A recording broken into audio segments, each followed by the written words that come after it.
Hard fried. What do you do, backflips? You jump up there in a silly suit? What do you do? Yo, bam! I want you to play that.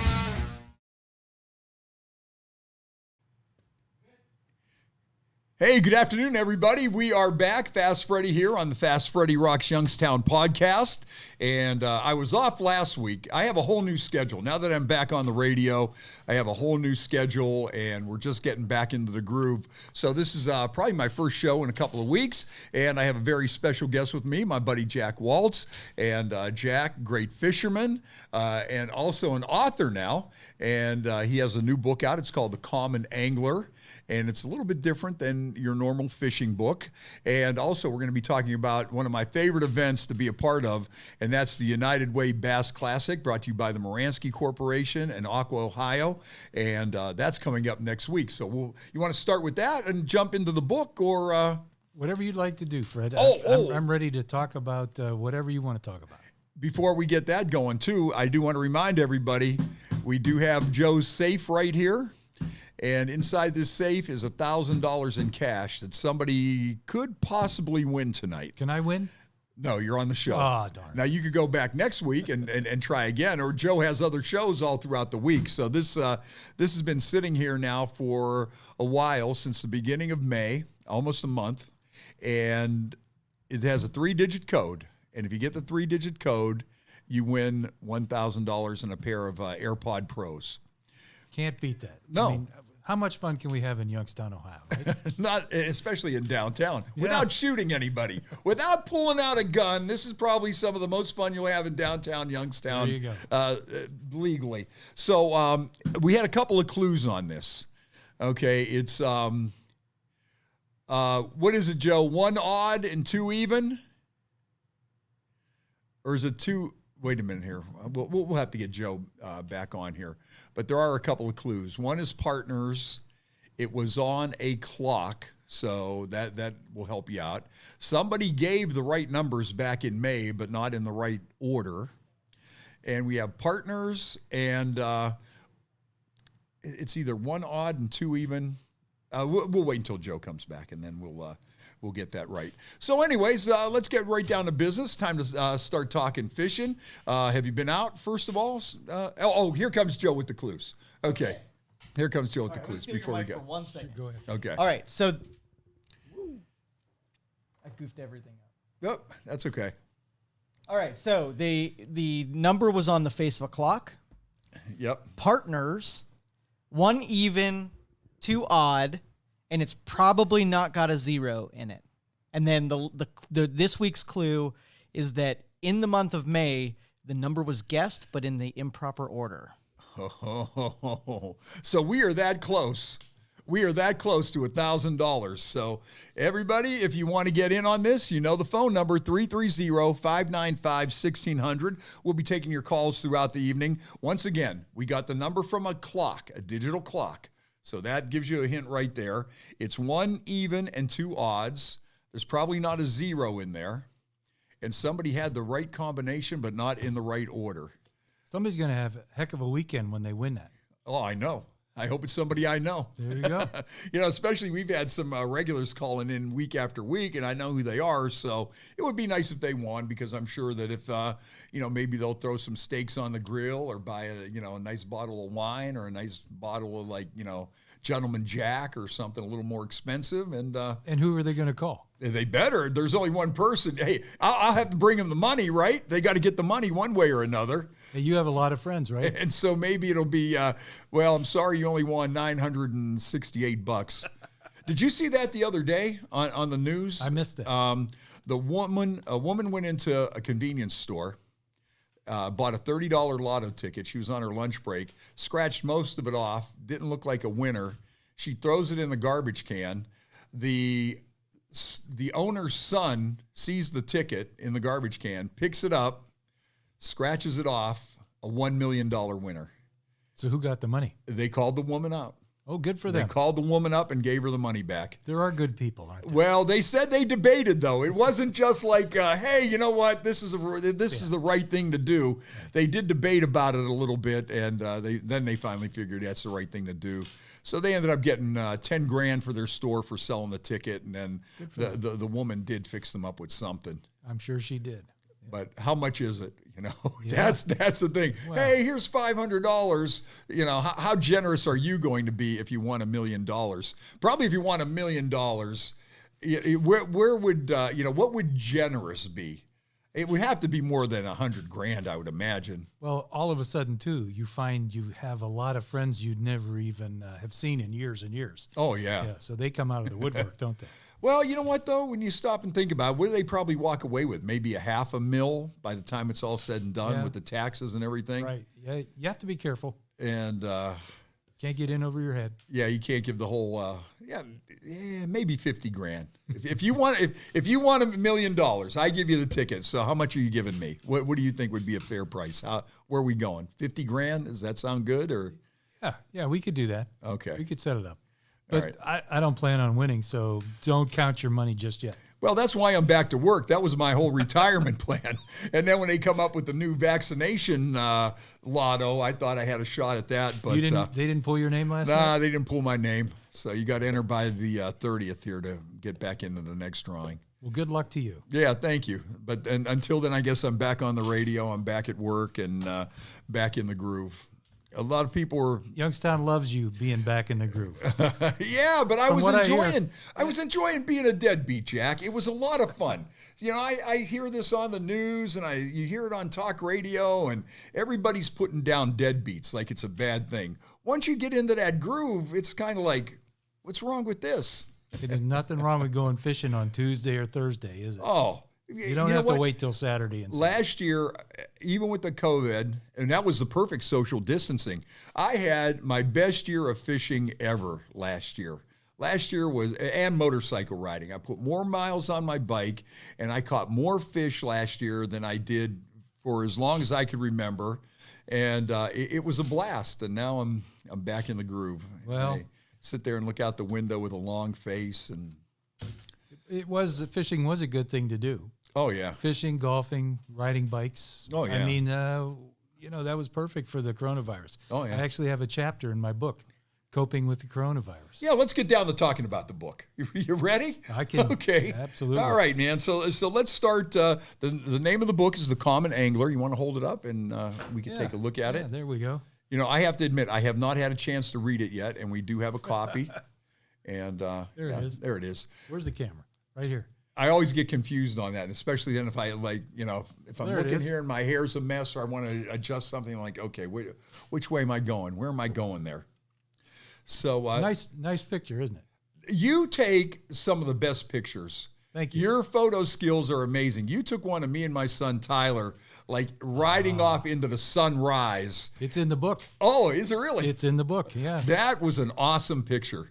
That was an awesome picture. Yeah, it's in black and white in the book, but in color it was glorious. Yeah, because it was all yellow, Yeah. and we were just there like a black silhouette. Yeah, it was a great picture. That was a great day. That was on. That was at Mosquito Lake. That was on Mosquito. That's right, when we were out there with you guys at Mosquito. Yeah. I had so much fun doing the book, and I took my pictures. A lot of those are cell phone photos. I mean, they really are. The cover shot is from Berlin Lake, and a lot of people said, "Where'd you get that?"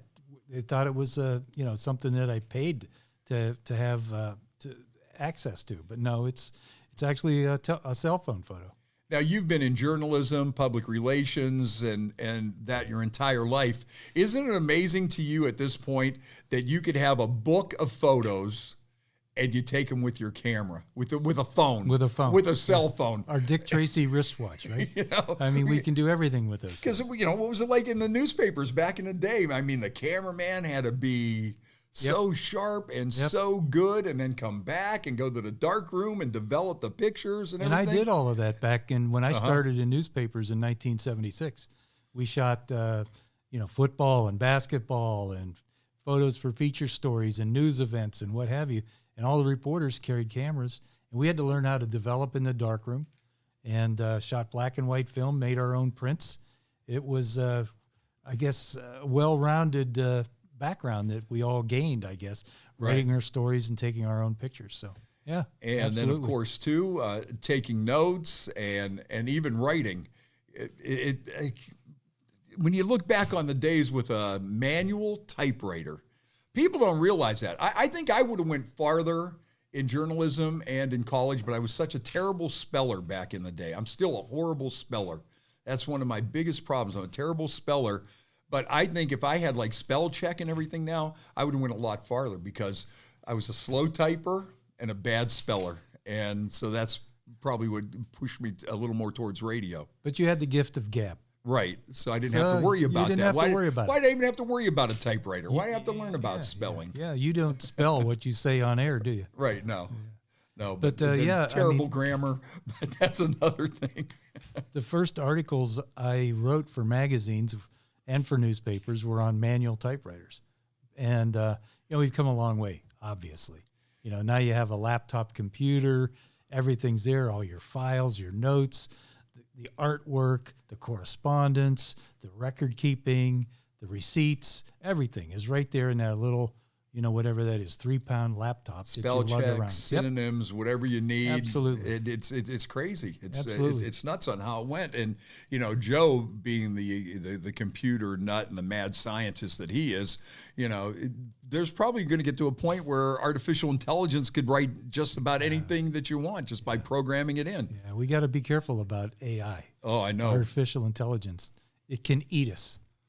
Eventually, we need to be careful. Yeah, we talk about that a lot on this show, and robots and the things that they could do to read your mind now, and what they could do with brain waves, and it's just completely insane. Now, see, to me, I thought the big invention when they came out with the IBM Selectrix typewriter with the correct ribbon, I thought that was the greatest invention of all time. I mean, that took my game to the next level. Yeah. When I went to work at the Warren Tribune in 1978, we had IBM Selectrix. And you put a code in if you wanted to make some erasers so that the computer or so that the scanner could view your copy and pick up your edits. So there were different ways that we were starting to bring that technology on as early as 1978 in my background. Right. But you still have to learn the art of getting the story and understanding the story and what it's all about, and really sort of getting that perspective and that background and the color and everything. And that was why I was grateful for those opportunities to work for local papers here in the Youngstown area, because it helped me, I guess, get the foundation for going on to become a columnist in the Vindicator and now in the Tribune and in the Vindicator, the fishing columnist, and then of course being able to write the book. Right. So all of that kind of all sort of is a progression, if you will. Now being a journalist as long as you have been, why did it take so long for you to finally sit down and write a book? Yeah, well, every reporter, that's their aspiration. That's their dream, is to someday write a book. Funny thing is, 3 of us, 2 of my good friends and myself, all came out with books within 30 days of each other. We've known each other for 30 and 40 years. And so, that's been pretty cool to see their success as well as the success of the Common Angler as we've gone to, bring that book out into the marketplace. So, why did it take so long? I think it's because, you have to really have that inspiration. You can't just sit down and force it. And around 2010 is really when this whole concept for this book started to come into shape in my head. And I have notes from as far back as 2010. And it's interesting because the book is very similar to what my original concept was, but it's also has morphed. It evolved, it changed, and it became bigger, actually, than what I thought it was going to be. I got serious about the book because I would write, starting in 2010, you'd write maybe 2 or 3 days, and then you'd set it aside and get busy. Life gets in the way, right? You're working, you got family things, you got playtime, you got your buddies and your friends and what have you. But in 2018, when I retired, is really when I started to get serious about getting it done. And I had friends who were saying, what about that book you've been talking about? Mm-hmm. And so that became sort of a drive for me to really sort of get that thing finished. And then I was fortunate to find a publisher. And, it's not always easy in the book writing business. A lot of people end up having to self-publish. And I was fortunate that I found a company that said, we're going to back you on this. We're going to help you take this book to market. So that was great. And it's been a lot of fun. And it's been well received. So now, when you started writing your book, did you have to discipline yourself? Was it like, I'm going back to work, I'm going to sit down every morning, I'm going to get up, I'm going to have a cup of coffee, I'm sitting in front of this computer for 5 hours, no matter what? Or how did you go about the whole process from there? The best sessions that I had writing were the first thing in the morning, getting up fresh, like you said, make some coffee, sit there, drink your coffee. I had a luxury to be able to split my year between Florida and Youngstown. And so I had, 12 months a year when I could go outdoors and sit with my laptop on the deck or on the lanai and be able to pound away. Now, I never did 5-hour sessions. Uh-huh. But I could go for 90 minutes or 2 hours and really sort of put out some copy that I really thought was worth becoming part of the book. Right. So you had all these notes, and you didn't give yourself like, okay, today I'm going to write 6 pages, or did you set yourself a goal, or however it came? No, that's how it went. As you've seen in the book, it's a series of short essays. Each essay is maybe 600, 700 words. And for me, that's ironically, that's about the same length as my column is every weekend in the newspaper. So it's kind of like they aren't my columns. These are all original writings. Right. However, they're similar in sort of their tone and tenor and kind of the way they tell a story. So what I would do is I would get on a subject that I thought I wanted to really expound on and work that until I thought I had a beginning, a middle, and an end to each of those chapters. And so I would write maybe 2 or 3 of those at a time. And lo and behold, it started to take shape. Some people have read it and said it seems like it's autobiographical. And in a way it kind of is, but in a way it's more just me telling the stories that I think are part of what makes sort of the common fiber of all of us who enjoy fishing so much. And I think the thing that binds us all is the way we're passionate about it. Your son, Tyler, the most passionate angler probably I've ever met. He's a nut. He's a nut, but he's driven, and that's a good drive. And that's really what kind of makes people, I think, excel. It could be, as I make note, you could be passionate about woodworking, passionate about motorcycles, passionate about baseball or golf or cooking or fine wine or fishing. And if you're any of those things, I think you have something that helps you have a better quality of life. Now, see, it's funny you mentioned that in baseball because, when Ty was playing baseball in high school, he could have been a better hitter. Awesome fielder, he could have been a better hitter.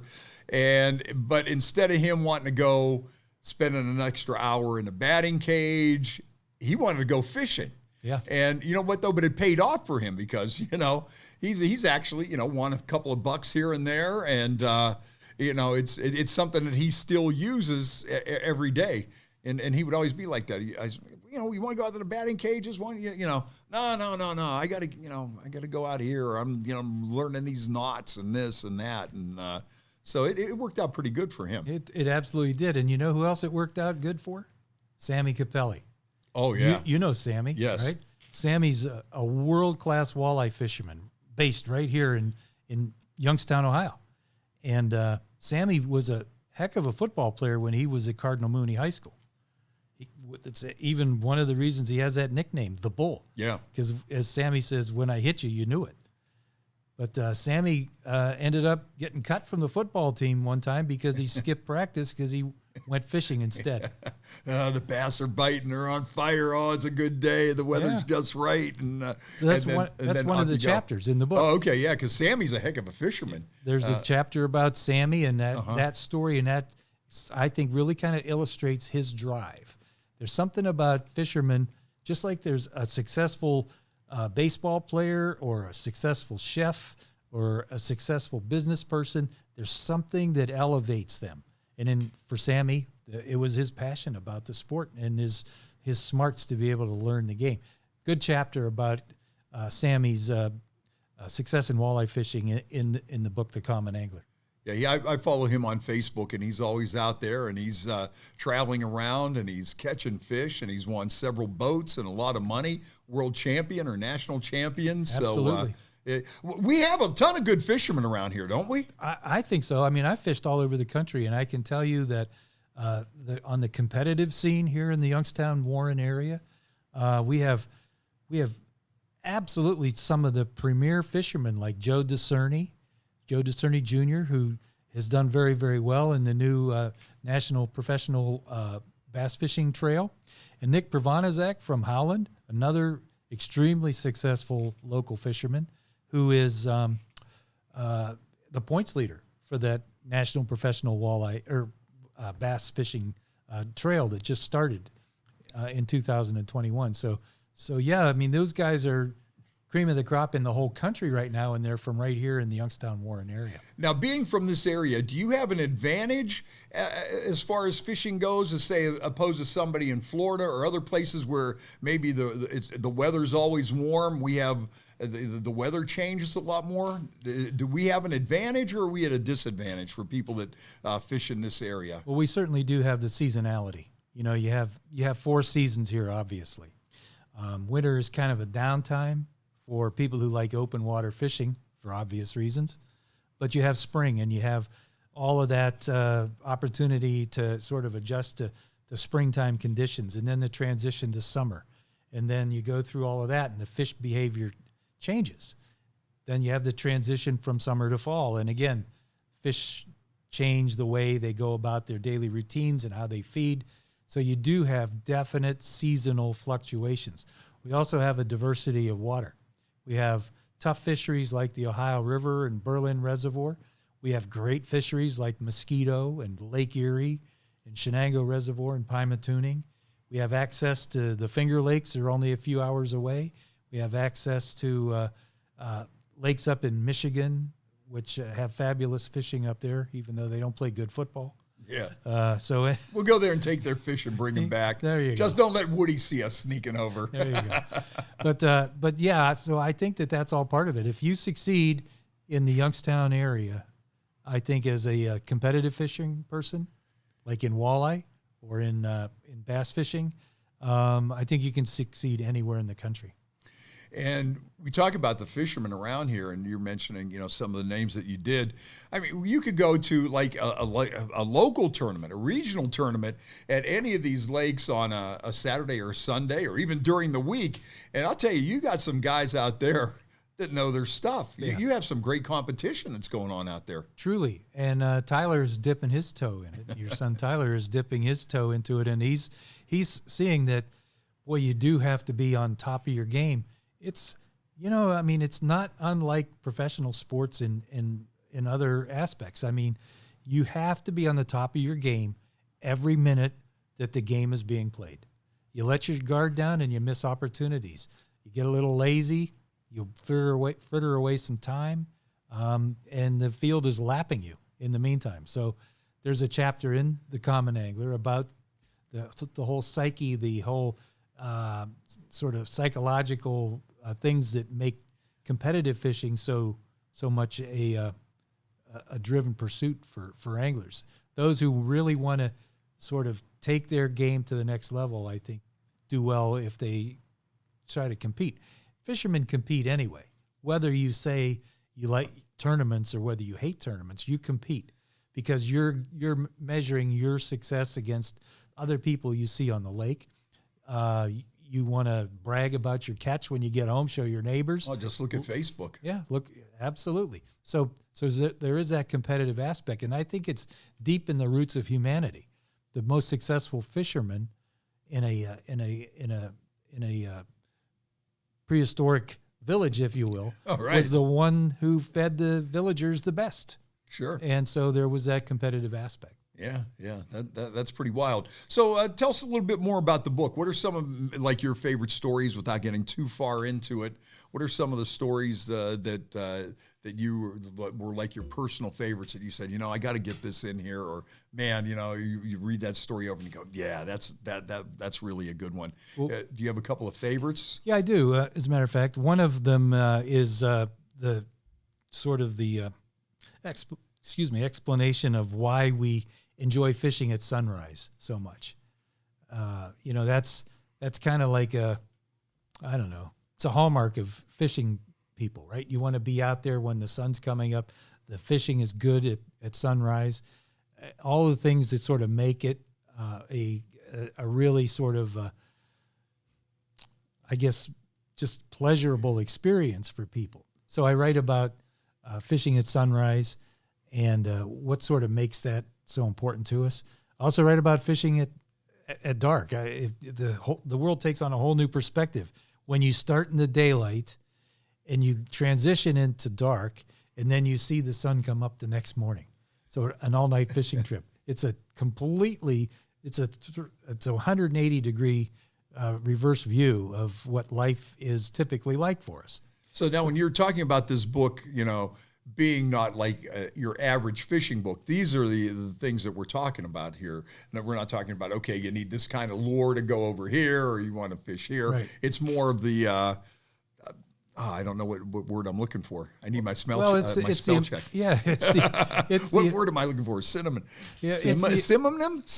It's the emotion that we experience, the senses that are really tuned to what's going on around us. The things that you see that a lot of times when you're just going about your day-to-day routine, you don't typically notice.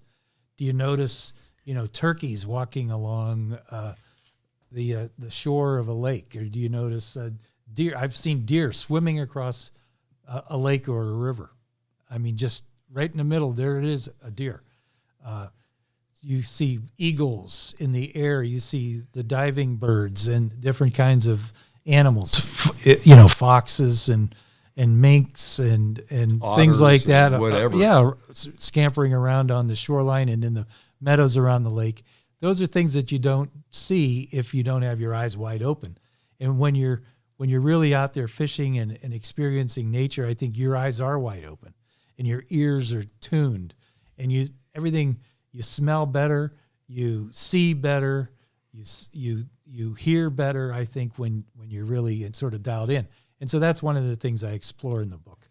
Yeah, I really like the morning fishing too.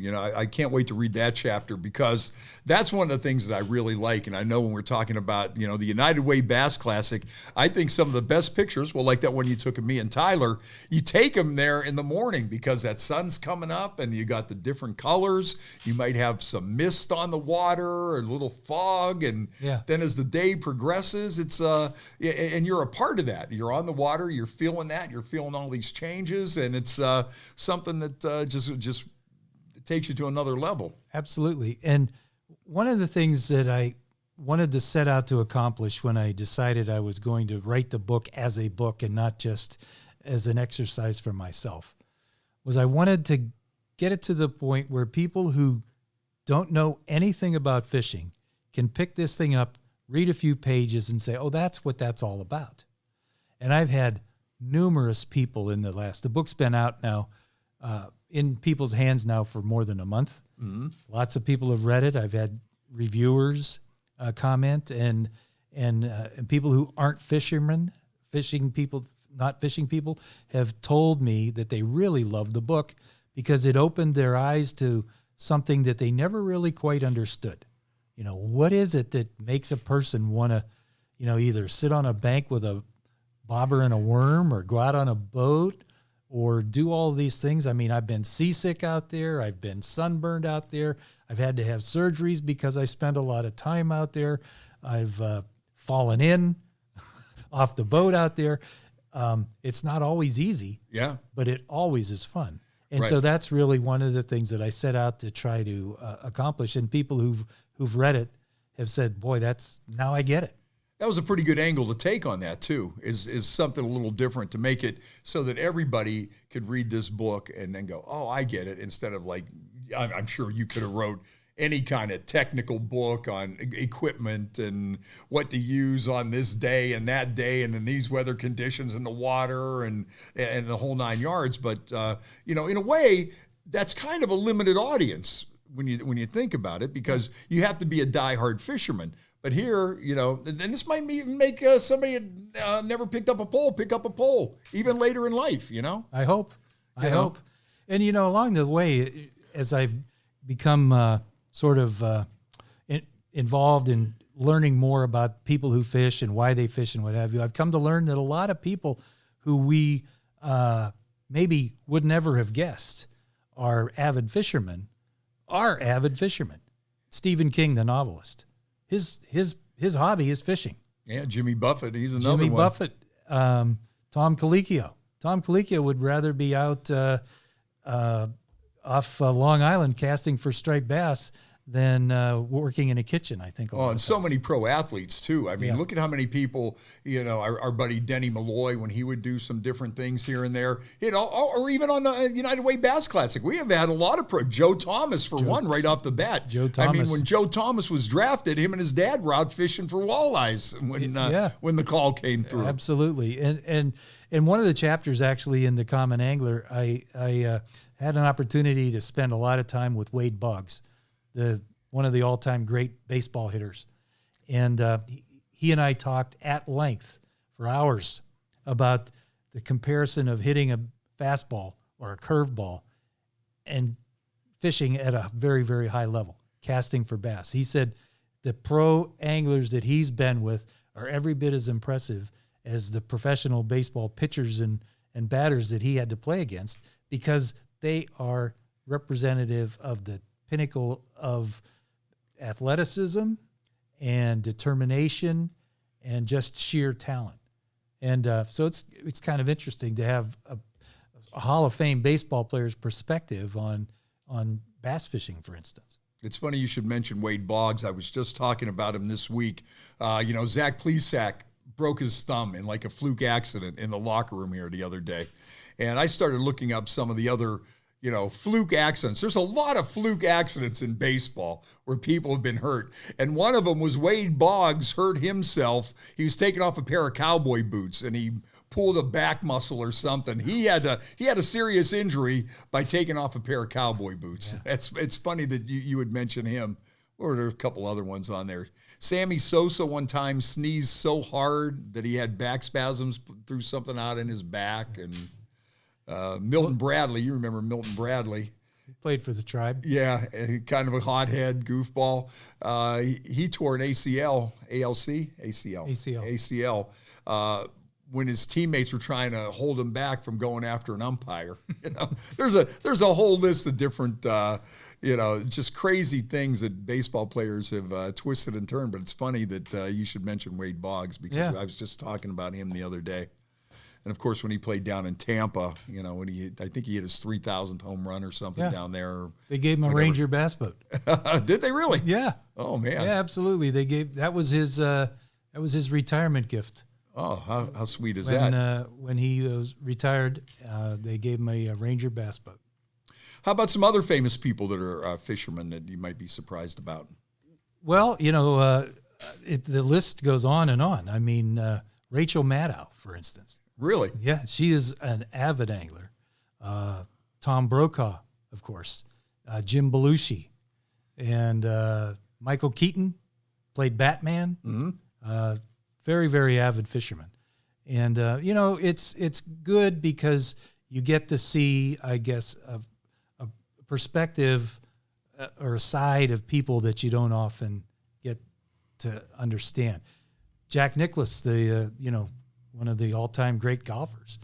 He'd rather be, these days, I think, he'd rather be fishing down in Florida in the marshes and in the Everglades than playing competitive. So do you golf. ever have a little pocket fisherman or something when he was out golfing on the courses? I don't know. I'd like to ask him. Yeah. I bet some of them guys did on the practice days. I know that Tiger Woods is an avid angler. And a lot of times back in the day when the pro golfers would have time off at one of the big tournaments down south, in Florida in particular, where there's a lot of water hazards, after hours, when the cameras are off and the course is quiet, they're out there casting for bass in the ponds. And golf course ponds, as some people know, golf course ponds are full of big fat bass. Don't give that secret away. I know somebody in Niles. I know somebody in Niles right now is going, Jack, shh, don't give that one away. Yeah, and that's what's amazing about fishing, because it's all walks of life. And, everybody in between. It's the guy that works in the mill. It's old people. It's young people. It's just, it just encompasses every walk of life. No matter how much money you make, how little money you make, there's just something about fishing. What is that common bond? You know what I think it is? I think it's something that happens in people. For a lot of us, it happens when we were kids, when we were out there as youngsters. I know for me, I had the opportunity to go with my dad out to his sportsman's club and, take a little bouncy little spinning rod out there. And the act of sort of presenting a bait and teasing the bluegills into biting your little bit of worm on the hook, those are all growing things that help you really sort of experience the success that gets you to the point where you want to try something bigger and better. And I think the common bond, is the moment when something in us, so when we catch a fish and something in us clicks and says, that's fun, I want to do that again. Yeah.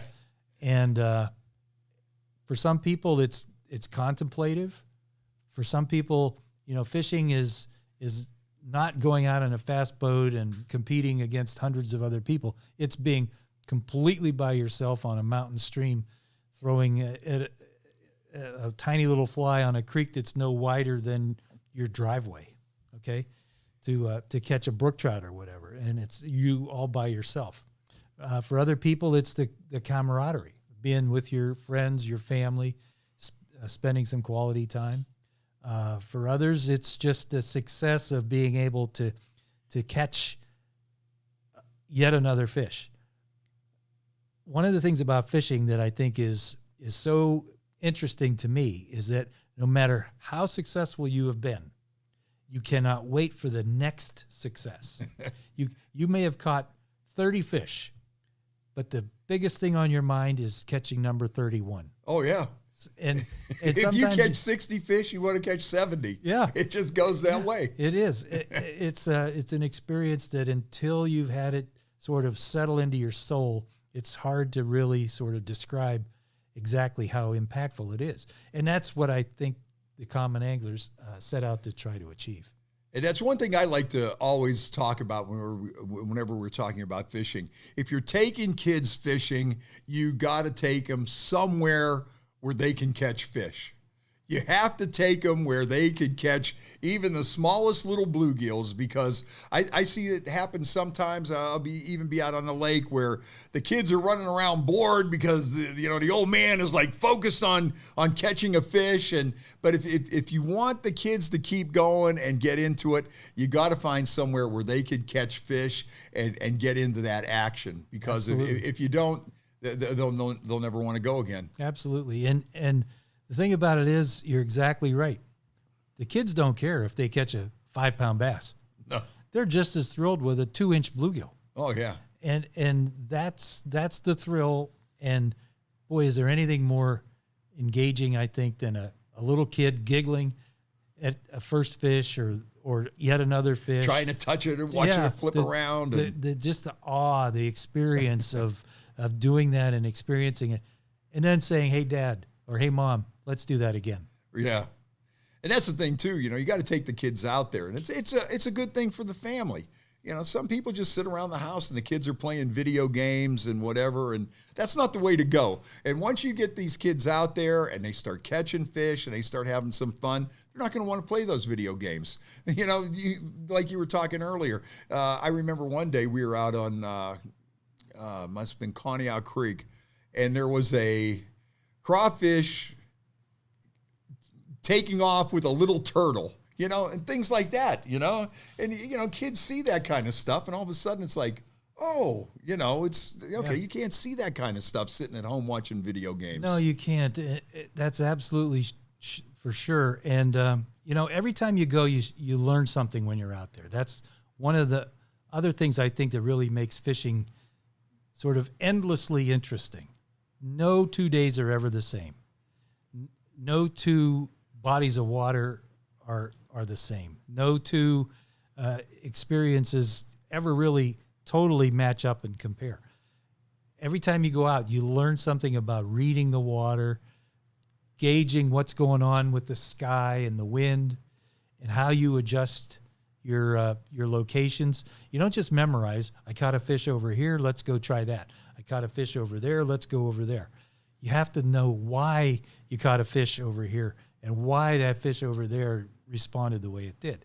And once you start to sort of build on that body of work becomes, I think, something that helps you gain more success as you're moving along. And so every time you go out, you learn, and you have different experiences and different things to kind of put in the old memory bank. But don't just memorize them, analyze them, and understand.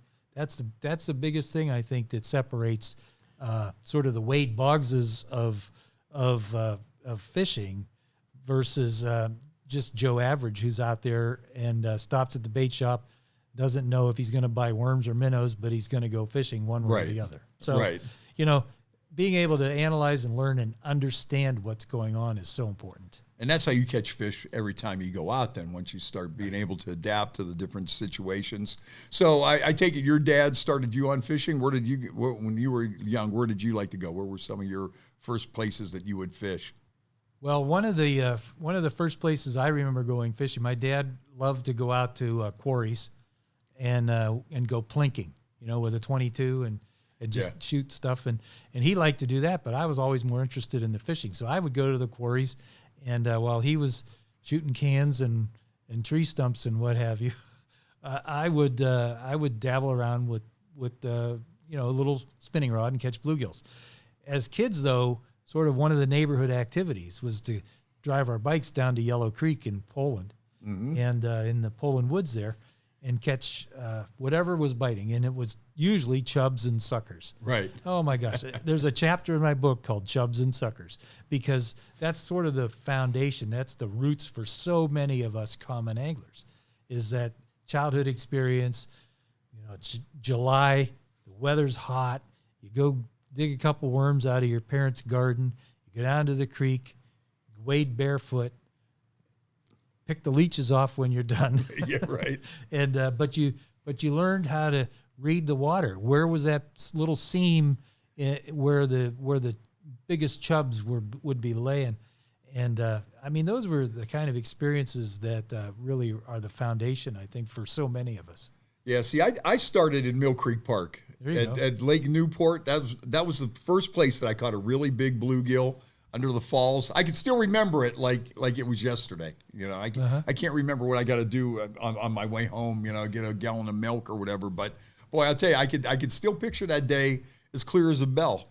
And so I started fishing there, and then Lake Glacier, and my mom would just drop me off, and would walk all the way from Lake Newport all the way down to Lake Glacier and back and forth, and that's where I really got started. And then Lake Hamilton, once we were able to ride our bikes a little farther, then that's where we started going there, and it just took off from that. Yeah. I mean, we're fortunate. We have good lakes within a half an hour of almost anybody who lives in the Youngstown, Warren area. Mosquito Lake is awesome. Milton is coming on strong as a smallmouth bass lake. Great muskie fishing in Milton. West Branch, again, great muskie fishing. You have the interesting waters of the Ohio River and the bountiful waters of Lake Erie. Right. So we're really blessed to have good varieties of lakes and rivers here in our area. The Mahoning River. Oh, yeah. Our Mahoning River, right through downtown Youngstown, down through, from the base of the dam at Berlin, down through Milton, down through Newton Falls, down to Braceville, Champion, Warren. Oh, yeah. Niles, Camel, Struthers, Lowellville. It's really a very good fishery. Now, you were in on that years ago, right? When Yeah. you were working downtown Youngstown, you were fishing down there way before anybody else, Yeah, I think, had a clue. Warren and Youngstown. Yeah, actually, everybody is a sort of a thinking fisherman, I think, has heard of the book, The Complete Angler by Isaac Walton, Sir Isaac Walton, who's written in 1653. And my book is kind of a spin off of what he talked about. So, the Complete Angler was his work. My work is The Common Angler. But one of the things that he really dwelled on in his book was the great pastoral nature of the rivers that they used to go trout fishing on in England in 1653 of all. We have that kind of river. Our river, Leah, which was his river, is the Mahoning River, I think, in the Youngstown area. It's just fantastic. It's a great experience. And it's not an industrial wasteland anymore. No. The water's clean and the fishing is good. Right. Now, what do you think about them taking out these dams? Are you for it? You against it? You think it's a good idea, bad idea? Is it going to improve fishing, or is it just going to improve kayaking? What are you thinking about this whole Well, thing? I think that the ones that had to go are earmarked to go, and I think that that's a good thing. A couple of the dams are still important for industry here in our valley, and I think if we can have long stretches of the river be flow-free, but maybe a couple of areas where the water is held back to support industries that are still very, very reliant on that water. I think it's good that we're seeing the river make some improvements. Yes. Right. A lot of fun, boy. I'll tell you, we took Tyler's 8 horsepower down there, his John boat, and we've had some fun times down there. There's some excellent smallmouth bass fishing, and Oh, yeah. it's unbelievable, really, how good it can be at times, for sure. Yeah, I mean, I'm sure you had 40 fish days. Oh, yeah. Easy, probably. 30, 40 fish days are not uncommon when the conditions are good on the Mahoning River. Yeah, I know he was down there. He was like one of the forerunners, with his canoe and him and his buddies. And they were catching, big catfish and stuff down there years ago. There's walleyes in the river. I actually caught a trout once. Really? In the Mahoning River. Probably came out up of around Leavittsburg. Mill Creek Park, huh? Or no, how did it get all the way up to Leavittsburg?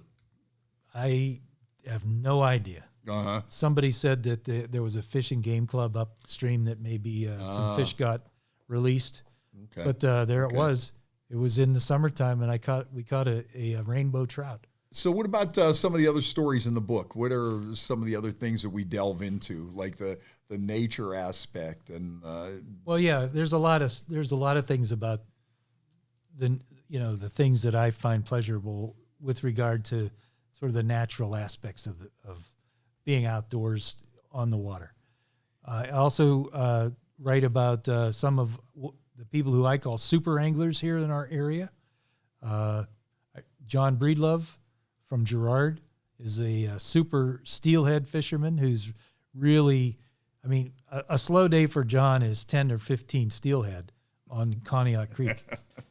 That's a career for many of us, right? Oh, definitely. Also, super muskie angler Chris Depalo from Austintown. I have a chapter about him and other people who I call big game hunters, big game fishermen. Right.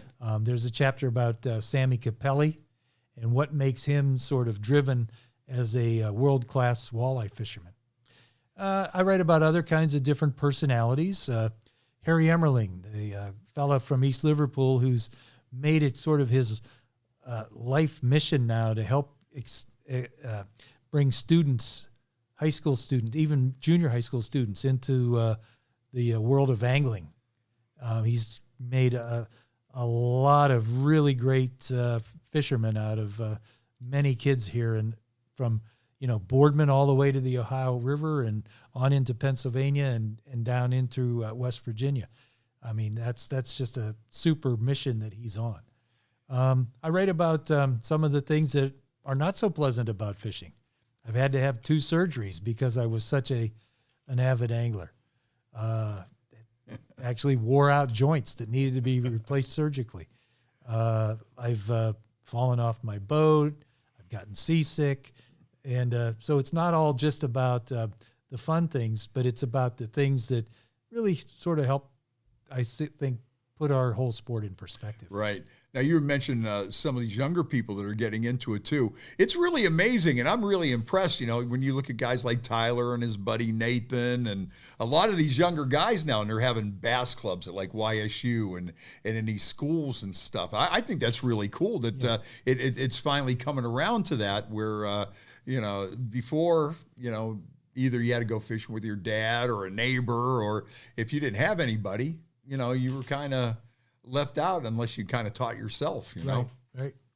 And and Harry does a great job recruiting adults that serve as coaches to take the kids out. I mean, they have a big event several times every summer, and he does a great job. And he's gotten a lot of support from people who are sort of kindred spirits and want to see more kids getting involved in fishing. Yeah, that's really cool. So that's good. And I mean, I write about fishing with family and friends. I write about some of the superstitions that we have. I write about some of the jargon of fishing. We have our own language, right? Just like bikers have their language, right? Fishermen have theirs. I guess the environmental obligations that we have. Litter kills me. I hate litter so bad. Litter bugs just drive me up a wall. If I have one pet peeve, I'm pretty laid back, but people that litter are just like, it's awful. It's awful. It's terrible. Sometimes you walk down that causeway on Mosquito and you go, where the hell did these people come from? Right. I'd hate to see your house if this is what you do here. Yeah. And it's crazy. But what are some of the fishing superstitions out there? Well, one of the things that I always thought was something that, I took it to the bank. A good friend of ours, back when a lot of us were getting involved in tournament bass fishing, said, you can't have an Italian dinner the night before a big tournament because all that garlic will become out of your pores and you'll be, the fish will smell you. They don't like that. Lo and behold, now they sell garlic scented lures. I love using it. Yeah. I love using garlic spray. Yeah. I think there's been several occasions I think that since I use garlic spray, I think it actually helped me. It actually does. Who knows why? I mean, who knows why? I don't think fish are necessarily attracted to garlic. It's not in their daily diet, but everybody loves garlic. How can you not love garlic? Yeah, absolutely. It's like a giant piece of spaghetti floating around down there. You got to eat it. Well, what was interesting, though, was in 1989 or 1990, this fellow's firm belief was that garlic repelled. Oh, yeah. And a decade later, garlic attracts. I don't think the fish changed. I think it was just one of those superstitions. Obviously, you want to catch a fish on the first cast. That's supposed to be bad luck. I've never seen it to necessarily be the case, however. No, you know what? I'm going to tell you something. My brother and his son went out to Salem Reservoir the other day, and his son caught a fish on the very first cast, and he ended up with a lure stuck through his nose, like he had a pierced nose. That might be one. Yeah. That could well be. That just happened a couple days ago. So he had the curse of the first fish. The first fish, yeah. Yeah, that could well be. That one there, I'm buying into that one. One of the things when I was just probably 4 or 5 years old, I don't know how old I was, but I remember going out to Berlin Reservoir with my grandfather, my father, and a couple of uncles, and me, right? So they all have their lanterns and they're fishing off the bridge and catching catfish. Well, my grandfather convinced me, a 5-year-old, very impressionable at that age, right, that if I spit on everybody's hooks, if I spit on their worms, that they would catch fish. So all night long, there I was running up and down the bridge, spitting on all the my dads and my grandfathers and my uncles on their worms, and they were reeling in catfish. So I thought it worked. So I think it was really just a trick probably to wear me out. Yeah. So I would sleep that night when it was time to go back to the tent. But so there's all kinds of things that make fishing interesting. Now, do you have one worst fishing day ever that sticks in your mind where you just were like, man, what a day? It would probably involve falling off the boat, I would imagine. Well, I have fallen off the boat, and I write about that. But actually, one of the scariest experiences I ever had was one time I snagged myself to the bottom of the lake. Oh, no. Yeah, I was fishing by myself at Shenango. It was in October. Beautiful day, but, October, it's not, the nights are going to get cold. And I had snagged a rather expensive lure, and I could see it down there. It was only 2 feet under the water, and I couldn't get it off of the whatever it was, and I figured, well, I'll break the line. Well, I couldn't even break the line. It was 20-pound test line. Anyway, so I reached down to grab it because I could see it. And I reached down, got my sleeve wet and all the way, and my hand slipped, and the treble hook went through and through the skin between my index finger and my middle finger. So now it's stuck on the rock or whatever, and it's stuck in your hand. Yeah. It was actually snagged in a piece of nylon, probably somebody's old anchor rope or whatever. It was a piece of nylon rope. So there I was snagged. And I learned that day that human skin is like cowhide, apparently. I couldn't even tear it loose. Oh, man. And finally, there's a story about it in the book. Yeah. But finally, after 20 minutes of finagling with my arms hanging down over the side of the boat, and me starting to wonder, well, is this the way it's going to be? Yeah. Is this how it's going to? Is this my final chapter? Snagged to the lake. Right. Snagged to the lake bottom because I was in a part of the lake that nobody was going to be going to for God knows how long. Right, man. You got the Shenango ones, especially late in the year, any lake. Yeah. You hit some spots out there. You'd be the only person on that lake. Yeah. So there it was. And, but I worked it loose, and the story's in the book. But of course I didn't just quit fishing then and count my lucky stars and say, cut my losses and go home. Yeah. I cleaned it off and went fishing. Oh, heck yeah, man. There's still fish in the lake, man. You can't quit on that. We're talking about, your lures and that. Now, over the years, we have seen fishing lures change and artificial bait change over the years. Are the artificial baits better today than they were, or are there still some old classics that still work, but for whatever reason, people don't throw them? Oh, there's a lot of old classics. As a matter of fact, I still take a jitterbug out with me every time I go fishing, and I still catch fish on it. Uh-huh. As a matter of fact, it's still very, very productive. But that said, the equipment today is light years better than what we had when you and I started fishing. The spinning reels are smoother and better, and the drag systems are outstanding. The rods are so much more sensitive, extremely light, extremely sensitive, very responsive. The fishing lines, the fluorocarbon lines, are just high performance. The braided lines, super strong.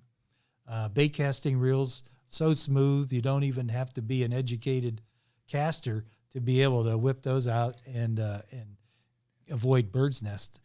The boats, all of the electronics, everything, but the lures, they get better and better every year. Now, a lot of people say, well, lures are just designed to, get fishermen to bite on them, but the premium lures really are more effective. There is no secret lure though. That's one of the banjo minnow or whatever that one was.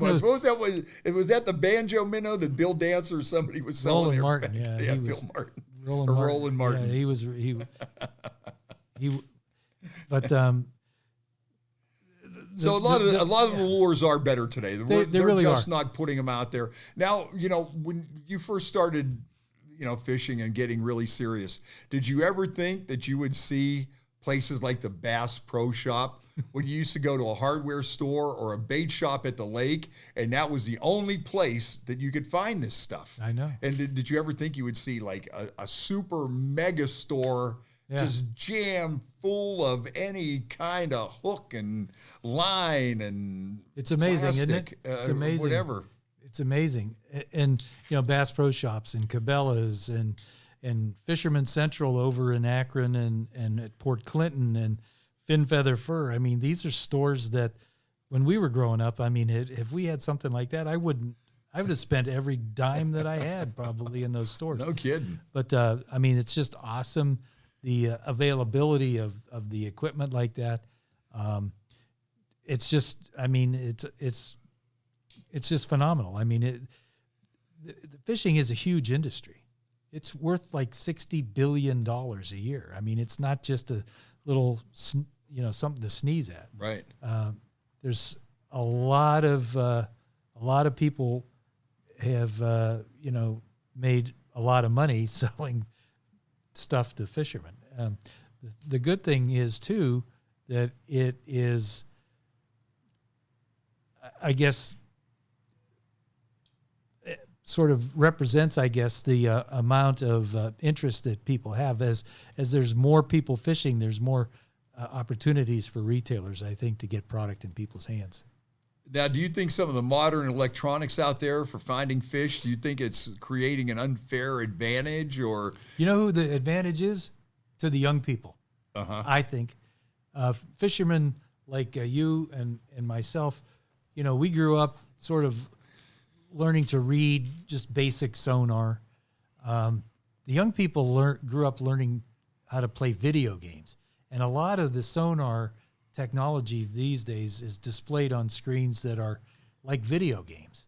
And so I think they comprehend what they're seeing a heck of a lot better than what some of us old fellas. Yeah, I would think that, Tyler with ice fishing, I think that's how he picked up on that Vexilar so easy, because watch this, and there comes the fish, and here it comes, and there you go. You're just watching these blips and things on the screen, and that could well be. Could well be. Now we got the next week, the big Moransky Corporation United Way Bass Classic. Why don't you tell everybody about that? And this has been a great event for so many years. And 21 years. 21 years. This would have been 22. Now you're making me feel old. You're really making me feel old, because I think I've been to every single one. You've been there to every single one, and wow, we're proud of you for that, for sure. You have an unblemished track record. Yeah. This is our 21st. And won a couple times too. You did. Was on the winning team. You did. Yeah. Absolutely. Congratulations. Yeah. You were. But before we get on this here too, I mean, now you're the matchmaker. You hook up the people. Now, how did my son get in with Destin Demarion, who's on the pro tour? Well, we do allow people to pick their own partners. Oh, and so I would have picked him. Nobody told me that. I would have picked him. That's between you and Tyler. I would have picked him. That's between you and Tyler. I think that he ended up. If it wasn't for me, Tyler wouldn't even be out there. And then he gets a good guy. Yeah. Come on, not that anybody else is bad, because anybody could win that. But absolutely, yeah, I thought something was a little shaky there. I thought something was a little shady. I'm not really too happy about that. But anyways, we'll get back to. We're glad to have you anyway. Your pro is a good fisherman as well, Mike Glendenin. Yeah, we have a lot of good fishermen. Over the years, we've attracted the cream of the crop here from our corner of the world to compete in the Moransky Company's Bass Classic. It benefits the United Way of Youngstown and the Mahoning Valley, which helps, I guess, fund a lot of the programs that really help support families here in the Youngstown area. And God knows we really can use all the help we can to keep our family fiber growing strong here in the Mahoning Valley. So I've always been in awe of the programs that the United Way has been able to help support. And people like Ed Moransky, huge United Way supporter, and he stepped up to be the title sponsor for the Bass Classic. It all started back in 2000 and ran continuously until 2020, when we had to cancel the event due to COVID for obvious reasons. This year we've made a few changes and we're coming back as strong as ever. We've got great support from our competitors. Lots of return customers, I call them, people like yourself. A lot of the pros from out of the area. We've got people like Destin DeMarion, a Bassmaster Elite Series professional. Sammy Capelli is fishing it. I mean, we can't thank him enough for taking time out of his walleye schedule to fish a bass tournament. It's not just as simple as dragging a line around. You got to know what you're doing. And we've had great sponsors over the years. We couldn't do the tournament without Aqua Ohio because our particular tournament, our brand, if you will, depends on the unique and great fishery that is offered through Evans and Pine Lakes. And we can't go on those lakes without Aqua Ohio's permission and support. And they really have been there since the very first tournament. Fin Feather Fur has been a great sponsor for a number of years. Fin Feather Fur Outfitters, they're in Boardman. Fisherman Central has stepped up in 2021 with gift certificates and a cash donation supporting the United Way. St. Croix Rods donates 2 super premium $140 fishing rods for the top amateur on each of the 2 lakes. We have Harry Emmerling and the Student Fishing League. They help us officiate and score the tournament, which is just, we couldn't do it without Harry and his group of kids. We've had so many loyal participants over the years, people like Rob Palowitz from Palo Creative here in Youngstown. He's been at every single one of the Bass Classics like yourself. Dave Williams and Jack Scott a couple of times have been winners. Oh, yeah. Dave's been in every single one of the tournaments too. Bill Byers and his partner Scott Cremines from Columbus, they come all the way up here every year, take time out of their tournament schedule to support the event.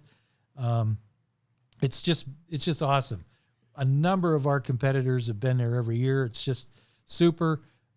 United Way has great people too who help make the event sort of friendly and congenial. People like Moon Barrett and Billy Keel from the United Way organization are just awesome people. And of course, Roxanne Seabest and her staff in the marketing department of United Way.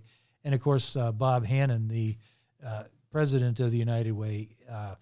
These are all good people, man. It is such a fun event, and I'm so proud that for 21 opportunities to have been, the chairman of the event. And it makes me happy every time I see people coming back year after year after year. Yeah, it's really cool that you have something where people actually look forward to it.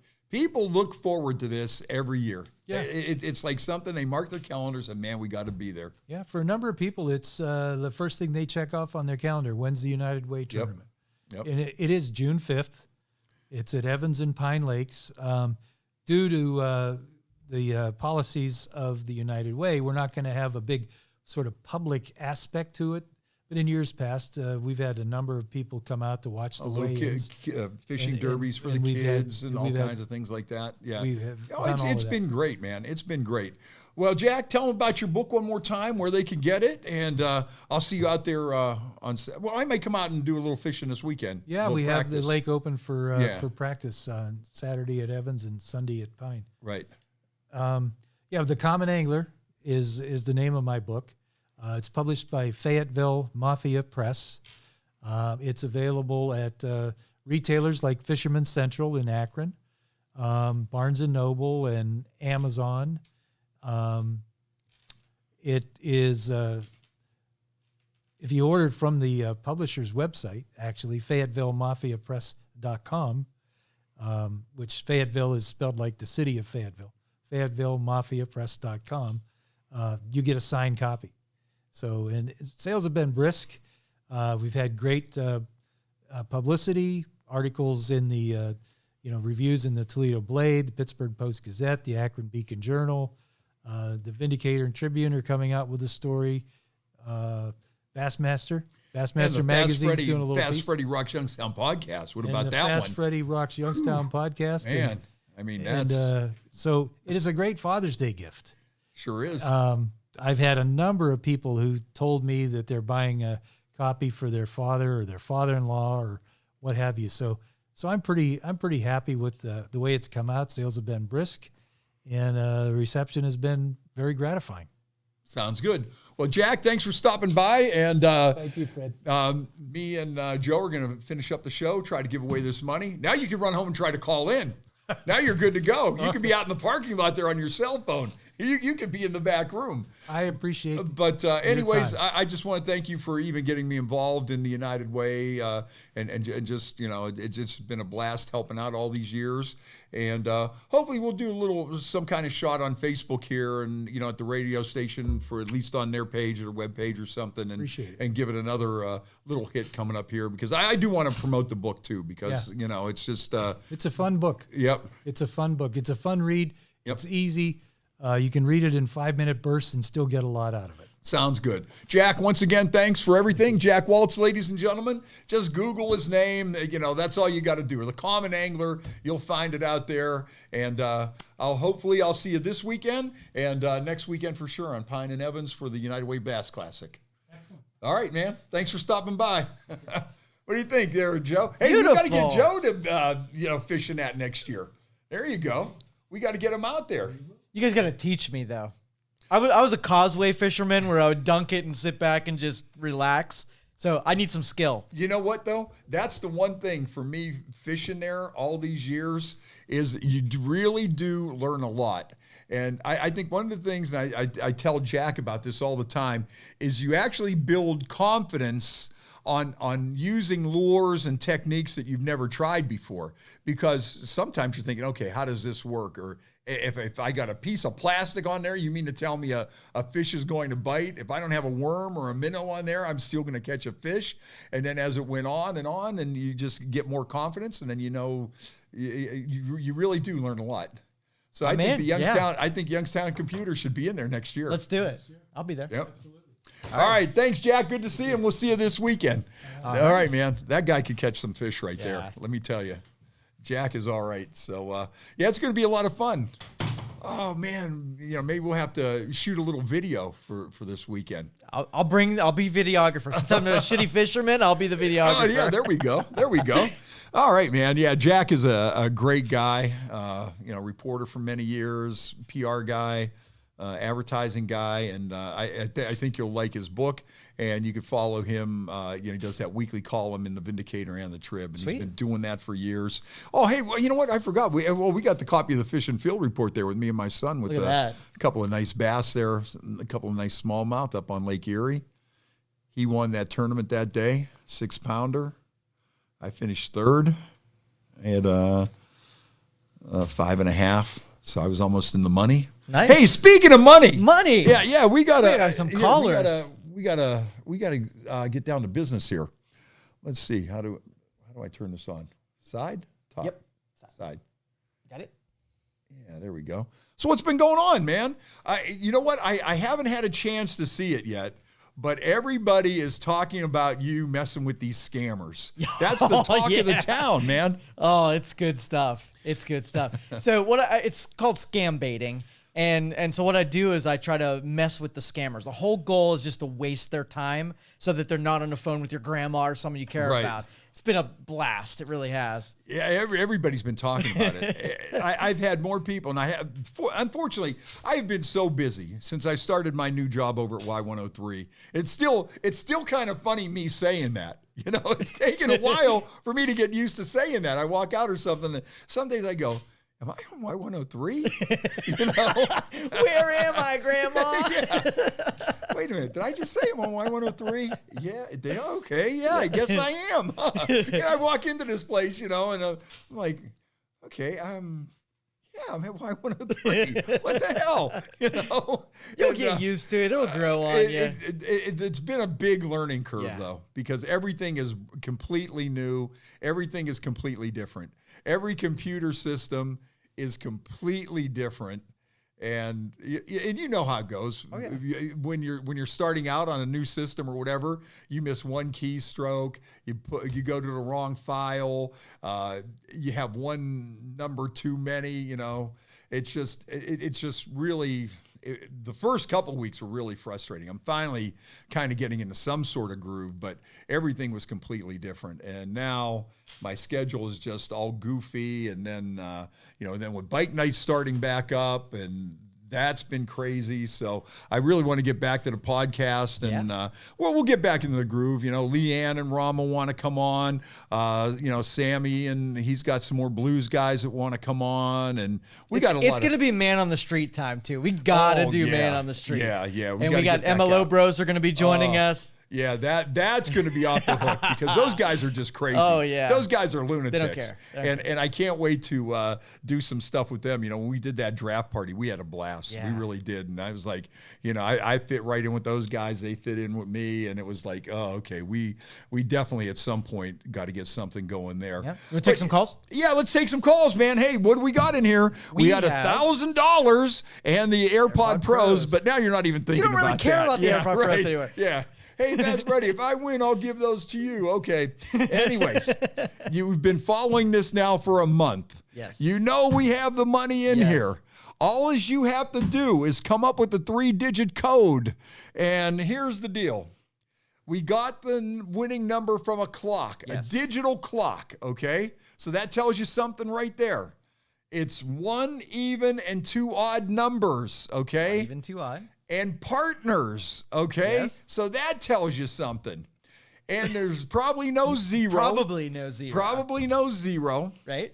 And somebody already had the number, but not in the right order. Yes. So are we going to get down to this? Are we going to get down to this? Everybody that has been trying all month long, you might have had that winning number.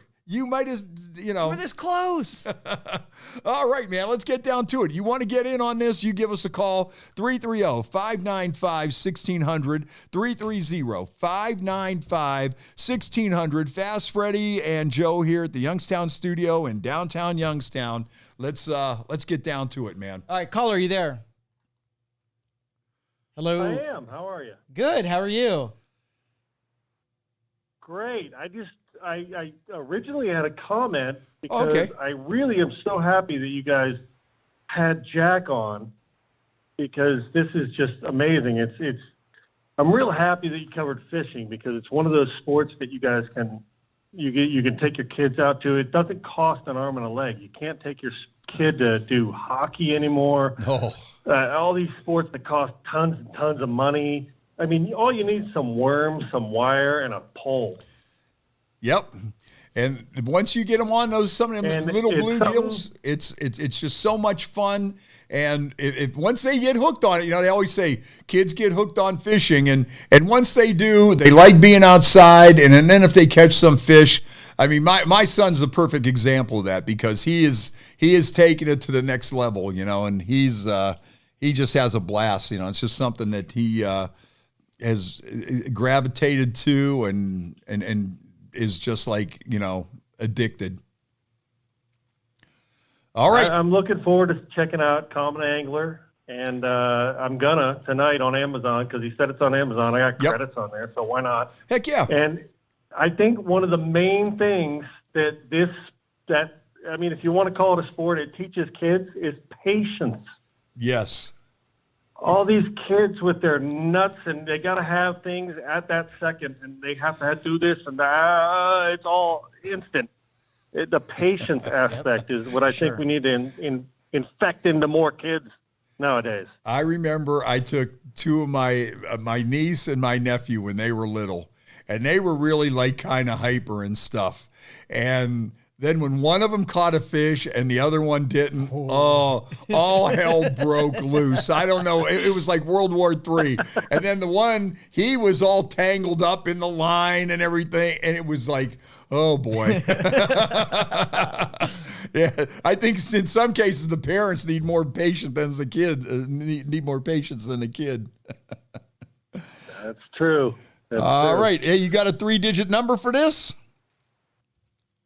I do, and I didn't even look at the spreadsheet tonight because I'm like making dinner and I got a drink in hand. Yeah. Okay. I'm going to go with today's date, 527. 527. Not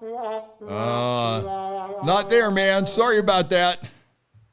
That's what you get. Oh, well, hey, you guys, again, man, great show tonight. I sat there and listened to the whole thing, and I cannot wait for the next one. Yep. And Freddie, good luck at Y103, and I can't wait. Good luck to United Way and the event they're putting on. Oh, it's hope so much fun. We can keep this kind of stuff up because you guys are doing great work, man. All right, thank you. A+ to everybody over there at Y-Town Radio. Okay, thank you, man. We appreciate it. All right, we got to take another call here? We can, yeah. All right, let's go. All right, let's get her done. All right. Who wants this $1,000? You know you want it. All you have to do is take a guess. 330-595-1600. 330-595-1600. You come up with this 3-digit code, and you, my friend, are going to be $1,000 richer. Cash money, brand new hundreds. There you go. Brand spanking new. Woo. All right, caller, you there? Woo. Hi, this is Sarah. Hey, how are you? Can you hear? So oh, it's, good, Fast Freddie. Hi, Joe. Hi. I'm on speaker. Should I get it off? Yes, please. That's what she said. Okay. I'm glad you Is that said better? it because Can I you was. hear me now? I'm glad you said that because I was just getting ready to jump in there and say that exact thing. All right, Sarah, you got this 3-digit number. I know you've been trying. You might have been even one of the people that had the 3-digit number in there. You're getting my hopes up. You know, I got it. I have a guess, but I will say I am a master skater. Nice. Aren't we all? Hooked like a master. All right. You ready? Yep. Hey, I got to tell you, Joe, your For the spreadsheet guess? looks kind of For- close to mine. Yeah? Yeah. Okay. Uh-oh. All right. You ready, Ready. Sarah? Lay it on us, baby. Do you want the story about the fish or the guess? Whichever one you want to go with. It's all on you. We have nothing to do Okay, here so but sit here and shoot the breeze. Yeah. Well, until 9 o'clock, I'm tired, dude. Okay. Well, come on, give us that number. Let's go. Well, then well, I just have a get right down to the I have a 3-digit number. Well, no, I have a healthy fear of fish because of the spillway. Up in Pymatuming, right? Yeah. You know what? I saw a dude fall in there. Are you ready? Oh. Are you ready for this?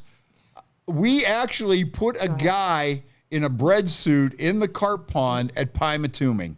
Oh, Jesus, like Howard Stern stuff. Oh. We tied a rope to him. We tied a rope to him, and he even That's my had worst fear. Oh. and he even had a strategically placed hot dog bun. I'm not even going to tell you where the hot dog bun was, but you Jesus can figure that Christ. one. And we threw him in over the side on a rope, and what happened after that was just. I wish it was back in the day when everybody had cameras and everything, but it was something to behold. We actually did that. Was his name Jack? No, it wasn't Jack. Was his name Jack? But it Was was his last name Meow? no. But yeah, we actually we actually put somebody in the carp pond at Pymatuming in a bread suit. Oh. Why do you want to volunteer to do that? Do you want to volunteer to do that? Maybe we could work this out here with Joe.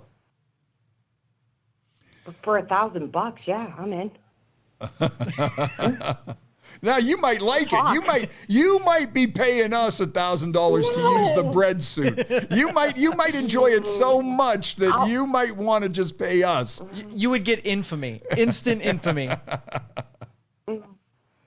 Because now that we have Facebook and everything. Not in that leg. Oh. Yeah, not. All right. In a leotard. How about that? Yeah, you can do that, but you got to Ready be for the guess? you got to be covered with bread, and we'll duct tape the bread on you, and away you'll go. We'll put a rope or a harness around you, and we'll lower you down into the carp pond, and you can have at Harness? it. Yep. Jesus. This is getting rated X mighty quick. No, it's not rated X. You know, only kid. we didn't say that you had to be doing this in a nude or anything. This is just everybody wonders what would happen if you did it, and I know exactly what happens when you do it. And the guy that did it, his name is Tim Fowler. We're going to bed, kid. All right, give us a 3-digit number Jesus. here. Come on. Names. No names. All right.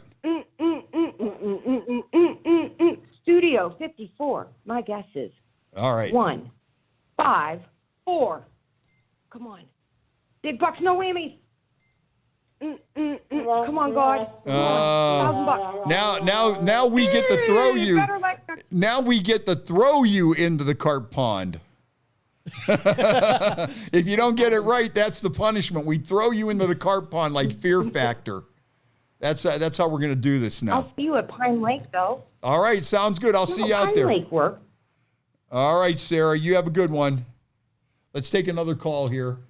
All done. Oh, we're all done. Yeah. Nobody wants to win that $1,000. Okay, you know what? We'll hang out for a little longer here. Let's do that. Because and I know. By the way, your carp pond, I have nightmares about that bread suit. You know, that wall is like 500 feet tall, right? Right. And I always pictured as a kid falling into that and the fish like all to be around you. It was a nightmare for me. I can't even imagine. Put a bread suit on. No way, man. All right, maybe you could pay. How much would you pay somebody to put a bread suit on? How much would I pay? Think about it. We'll talk. We'll think about this. Yeah, that would be a spectacle. I think that's a stunt that we have to How revisit. about I'll pay bail once you get arrested? See, we would have kept the guy in there longer, but since we were broadcasting this live on the radio, it didn't take long before. You would get someone to do it for free. You know it. All you got to do is say it. No doubt. The guy that did it, Tim, he did it for free. No, you know what? We did give him a room at some little hotel out there in Linesville, and we gave him a back scratcher souvenir. And what about the F off shirt? We'll give him an F off shirt. Yeah, we could give him an F off shirt. That would be good. Yep. That would be good. But yeah, it has been done, and I was there, and I helped lower the guy in on a rope, and I didn't put the strategically placed hot dog bun on the bread suit, but... Did it go exactly where you'd think it, where they just came up to him and started slurping off of him? I can't say. I don't want to give it off. If you want to find it out, you have to do it yourself. All right. Yeah, unless you want to pay me, because, I have seen The Secret. I know what happens. I saw it. I witnessed it. I saw it with my own 2 eyes. I held on to the rope. Nightmare. They say that the carp pond at Pymatuming draws more people in Pennsylvania than the Liberty Bell. They say more people visit the carp pond at Pymatuming in Linesville in a summer than go to the Liberty Bell in Philadelphia. Wow. That's how crazy that is. But yeah, you can definitely put somebody in there in a bread suit. Wow. If you would like to buy your own bread suit with this $1,000, give us a call, 330-595-1600, 330-595-1600. You know what I wanted to talk to Jack about was them doing that fishing tournament at Meander. Now, that would be off the charts because Meander is where we get our drinking water in Youngstown, and you're not allowed to fish there. Now, I guess the reason they don't want anybody to fish there is because, first of all, they want to keep everything real nice and clean, but they're also worried about fire hazards because you have so much pine needles and things there. And that's, from what I understand, from what I understand, that's what they say. But man, if you could do it in there, I can't even imagine how much money they would make. Even if they sold raffle tickets for 50 people, I bet you would sell so many raffle tickets. They say you could go in in Meander for whatever, one day from 6 to 1, 6 to 2, 6 in the morning till 2 in the afternoon. And I bet you would sell hundreds of thousands of dollars. You could sell those tickets for $20 a piece easily. Yep. And you would sell a ton. You would sell 1 million tickets. It would be now. See, that's another thing. Not only did I throw somebody in the carp pond at Pymatuming in a bread suit, I also was arrested for fishing in Meander too.